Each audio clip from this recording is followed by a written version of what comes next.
नमस्कार दोस्तों, VK knowledge electrical में आप सभी का स्वागत है। दोस्तों, नवोदय विद्यालय समिति में वैकेंसी आई है और सभी बच्चे परेशान हैं इस बात को लेकर कि ऑफिशियल सिलेबस क्या है।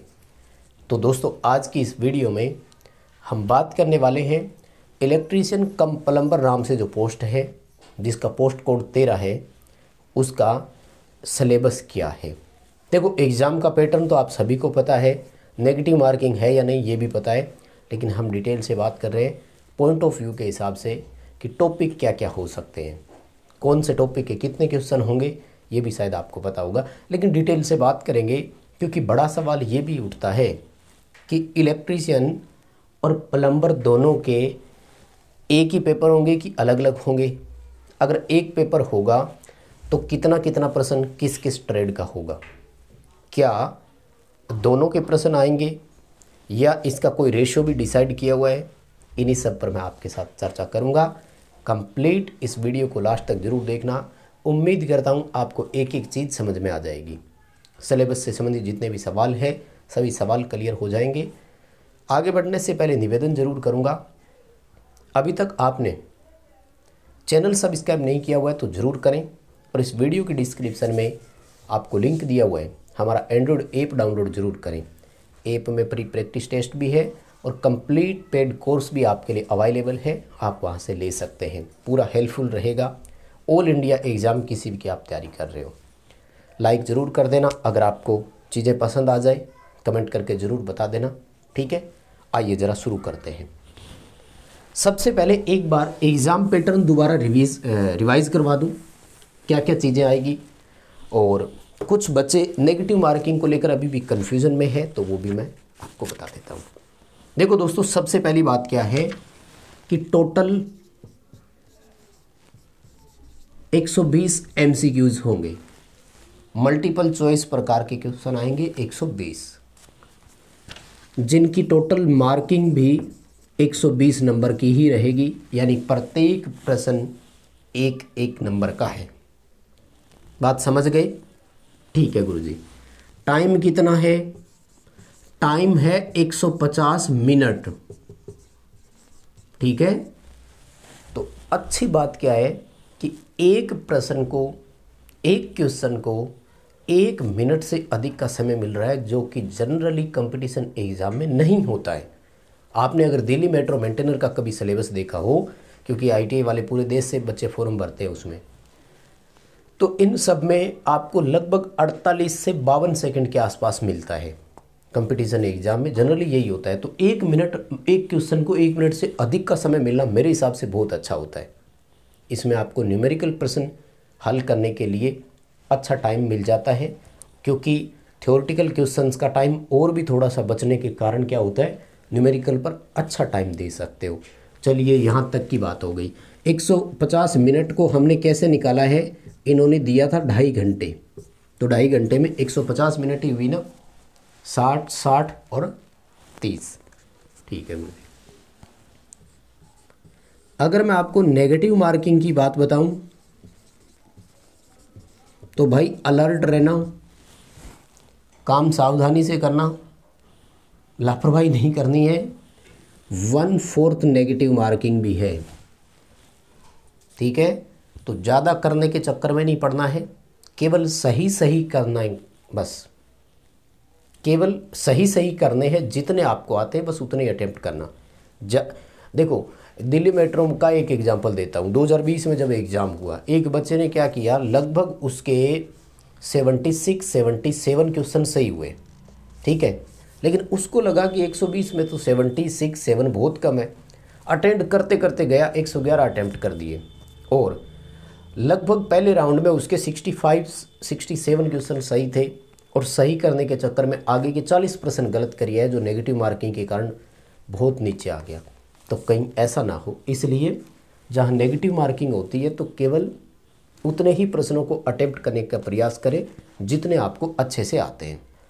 अब आ जाओ, बात करते हैं पॉइंट के हिसाब से कि जो 4 पार्ट आएंगे उनमें किसके प्रश्न कितने होंगे, ठीक है।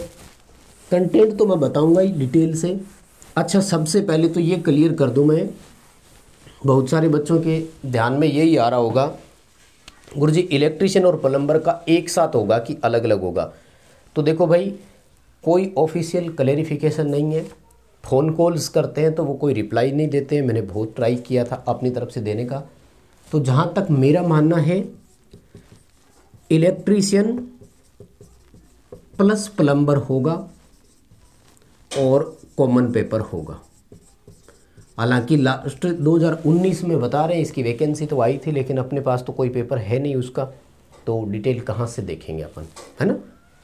इलेक्ट्रीशियन और प्लम्बर दोनों के प्रश्न आएंगे। कॉमन पेपर होगा, यानी एक ही पेपर होगा, कोई रेशियो नहीं है।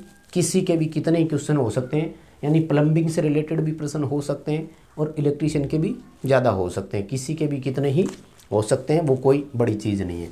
टोटल 60 प्रश्न आएंगे टेक्निकल के, तो 60 में से 30-30 भी हो सकते हैं, 40-20 भी हो सकता है और 20-40 भी हो सकता है। तो ये कोई बड़ी चीज़ नहीं है, ठीक है।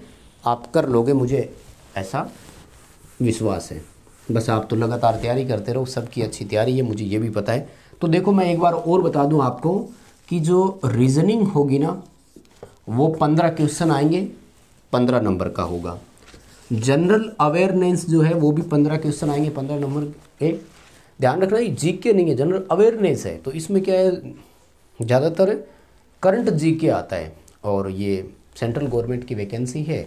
तो इंडिया में, पूरे देश में क्या हो रहा है ये पूछा जा रहा है, पूछा जा सकता है, सॉरी आपसे, ठीक है। जैसे 2019 में हुआ तो योजना आयोग का नाम बदलकर नीति आयोग रखा था, तो यही प्रश्न पूछा गया। एक मैंने देखा पुराने पेपर में कि योजना आयोग का नाम 2015 नीति आयोग कब किया गया, तो उत्तर था 2015 में। इस तरह की चीज़ें उसमें पूछी जा रही है। मतलब पूरे देश में रिसेंटली 1-2 वर्षों में क्या हुआ, उसको ध्यान रखना बस, ठीक है। उसके बाद में हिंदी आएगी 15 नंबर की। इसकी मैं डिटेल बताऊंगा, कौन सा प्रश्न कहाँ से आ रहा है, क्या आ रहा है। बहुत सिंपल आ रहा है। इंग्लिश के भी 15 क्वेश्चन आएंगे, 15 नंबर के। पूरी डिटेल मेरे पास है, एक एक पॉइंट बता दूंगा इसमें। तो कहाँ, मतलब कौन से 15 क्वेश्चन होंगे ये मैं पक्के बता दूंगा आपको यहाँ तो, क्योंकि मैंने पिछले 4 पेपर देखे हैं, चारों में वही चीज़ें दी हुई थी। और भाई सब्जेक्ट से रिलेटेड आएंगे 60 क्वेश्चन, 60 नंबर के हो गए ना।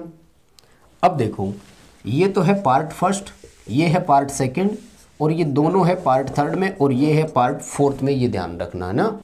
किसी भी पार्ट के लिए कोई मिनिमम पास मार्किंग नहीं रखी गई है, यानी ऐसा नहीं है कि आपको इसमें कोई 5 या 10 प्रश्न सही करने ही पड़ेंगे, तो ऐसा कोई इश्यू यहाँ नहीं बनेगा। टोटल समझ में आ गया सबको, किसी को दिक्कत नहीं है। अब आ जाऊँ, मैं बताता हूँ आपको। देखो, सब्जेक्ट वाले जो 60 प्रश्न है ना, उसमें तो भाई कहीं से भी कुछ भी आ सकता है। प्लम्बर के भी आएंगे और इलेक्ट्रीशियन के भी आएंगे। एक पेपर होगा, दोनों की ट्रेड से जुड़े हुए हो सकते हैं। इसके लिए कोई कंफर्म या क्लैरिफिकेशन तो अपन को दिया नहीं गया है। बात समझ में आ गई सबको। और वैसे देखो, 60 प्रश्नों में नॉन टेक अगर अच्छे से कवर कर जाओगे, और कुछ इलेक्ट्रीशियन वाले अच्छे से कर दिए, और प्लम्बर के बेसिक से होंगे, कोशिश करूँगा मैं आपको वीडियो दे दूँगा प्लम्बर के प्रश्नों की, तो कर लेना। अब आ जाऊँ, मैं बताता हूँ हिंदी के बारे में। देखो भाई, हिंदी में एक प्रश्न जो आ रहा है वो आ रहा है तत्सम शब्द से। हर प्रश्न में, हर पेपर में है तत्सम शब्द। तत्सम का मतलब होता है तथा जैसा, मान लीजिए कि, या उसके जैसा। तत् का मतलब होता है उसके, और सम का मतलब होता है जैसा, यानी उसके जैसा, सेम शब्द जो संस्कृत से लिया गया हो, जिसमें कोई चेंजेस नहीं डाला गया हो। और दूसरा जो एक आ रहा है वो आ रहा है तद्भव शब्द से। ये फिक्स ही है, मैं आपको बता दूं, ठीक है। तत्सम और तद्भव, और दोनों एक दूसरे के विपरीत है। जैसे मैं एग्जांपल दूं, तत्सम शब्द है कृषक, और कृषक को हम किसान बोलते हैं, तो किसान उसका तद्भव रूप है, ठीक है। बस और कुछ भी नहीं है, इतना सा ही है। या जैसे कह रहे हैं तत्सम है कर्म, और उसको हम बोलते हैं काम, तो ये तद्भव शब्द है। और दोनों के सवाल आ रहे हैं। बड़ा अच्छा सिंपल सा पेपर है, मैं आपको सॉल्यूशन करवाऊंगा। मेरी हिंदी अच्छी होगी इनको पढ़ने के बाद। समास में से एक प्रश्न हर बार आ रहा है, और बहुत सिंपल सा आ रहा है। ये जब आप देखोगे तो पता लग जाएगा। इनके एग्जाम्पल पढ़ने, बस सवाल ये आ रहा है कि इनमें कौन सा समास है, या फिर इस समास की क्या पहचान है, ऐसा क्वेश्चन आ रहा है। उसके बाद में आ रहा है अनेकार्थी शब्द, ठीक है। मतलब निम्न में से कौन सा अनेकार्थी नहीं है, जिसके मतलब अनेक अर्थ नहीं निकलते हो, इस तरह का एक प्रश्न आता है।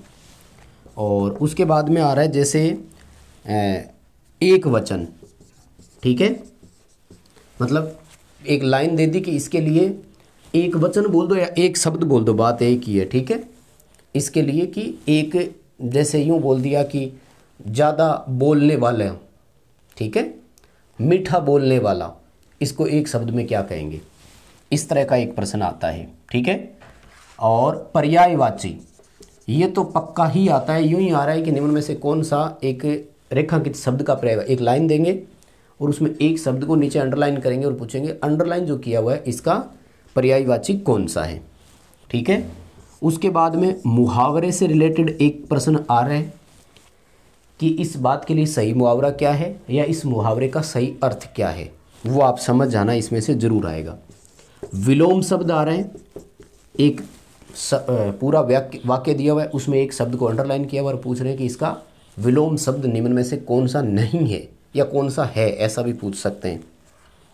उसके बाद में पूछ रहे हैं संधि रूप, मतलब दो शब्द दिए हुए हैं जैसे जीवन प्लस अनुकूल और उसके ऑप्शन दिए हुए हैं जीवनानुकूल, अब दोनों की मात्राओं में फ़र्क कर दिया और इसका एक प्रश्न पूछ रहे हैं, ठीक है।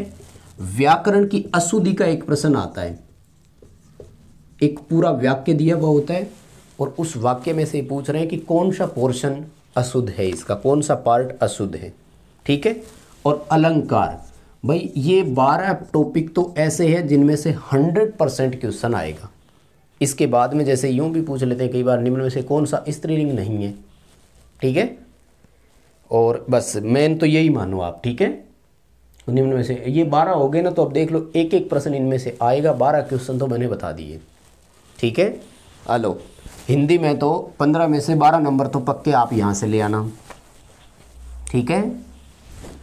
आगे देखो जो इंग्लिश है उसमें भी किस इसी तरह के शब्द दिए हुए हैं, सॉरी टॉपिक दिए हुए हैं, प्रश्न दिए हुए हैं। अच्छा गुरु जी ये कहाँ से निकाल कर ले, ये एलडीसी, स्टेनोग्राफर और कैटरिंग असिस्टेंट जो है, उन तीनों पेपरों के 2-2 पेपर के हिसाब से, यानी टोटल 6 पेपरों का निष्कर्ष है ये। इंग्लिश में क्या आ रहा है, तो एक तो आ रहा है सबसे पहले आर्टिकल, आर्टिकल जैसे ए का उपयोग, एन का उपयोग, दा का प्रयोग, है ना, ए एन दा कब कब लगाते हैं। उसके बाद में आ रहा है जैसे प्रीपोजिशन, प्रीपोजिशन में कौन से आते हैं, जैसे इन, इनटू, ऑन, ठीक है, ये प्रीपोजिशंस आ रही है। और इसमें भी वही आ रहे हैं सिनोनिम्स, ठीक है। सिनोनिम का मतलब यहाँ पर क्या है, सिनोनिम का मतलब होता है पर्यायवाची, तो इंग्लिश में भी पर्यायवाची आ रहे हैं और इसी तरह से इसमें भी आ रहे हैं, ठीक है।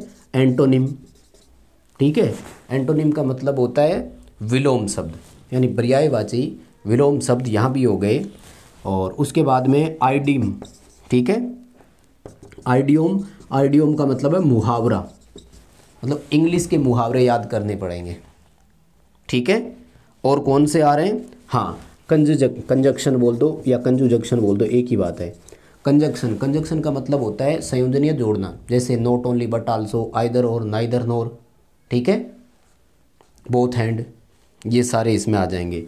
और इसमें भी एक लाइन देकर पूछते हैं कि एरर किस पार्ट में, ठीक है, आपको एक लाइन दी हुई है, उस लाइन के किस भाग में एरर है, ठीक है। और भी कई सारे आते हैं जैसे एडजेक्टिव और, ठीक है, कोलेक्टिव नाउन यानी संज्ञा आती है, उसमें कोलेक्टिव संज्ञा सबसे ज़्यादा यानी जातिवाचक संज्ञा सबसे ज़्यादा पूछी जा रही है, ठीक है। तो कुल मिलाकर ये 2 पोर्शन हैं। रीजनिंग के बारे में आप सभी जानते हो, जनरल अवेयरनेस मैंने बताया पूरे देश में इन 2-3 वर्षों में क्या हुआ उसमें से आ रहा है। टेक्निकल के बारे में मैंने आपको बताया प्लम्बर और इलेक्ट्रिशियन दोनों के आएंगे। तो हो गए 5 पार्ट, दोबारा बताऊं, हिंदी के बता दिए, इंग्लिश का बता दिया, रीजनिंग आपको पता ही है जो नॉर्मल रीजनिंग होती है 10th बेस की आएगी। जनरल अवेयरनेस 2-3 वर्षों में देश में क्या हुआ, और टेक्निकल, इलेक्ट्रिशियन और प्लम्बर दोनों का। वीडियो पसंद आया तो लाइक ज़रूर करें, चैनल को सब्सक्राइब ज़रूर करें, ये वीडियो दोस्तों को फॉरवर्ड करें। डिस्क्रिप्शन में लिंक दिया हुआ है, हमारा एंड्रॉयड ऐप डाउनलोड ज़रूर करते हैं।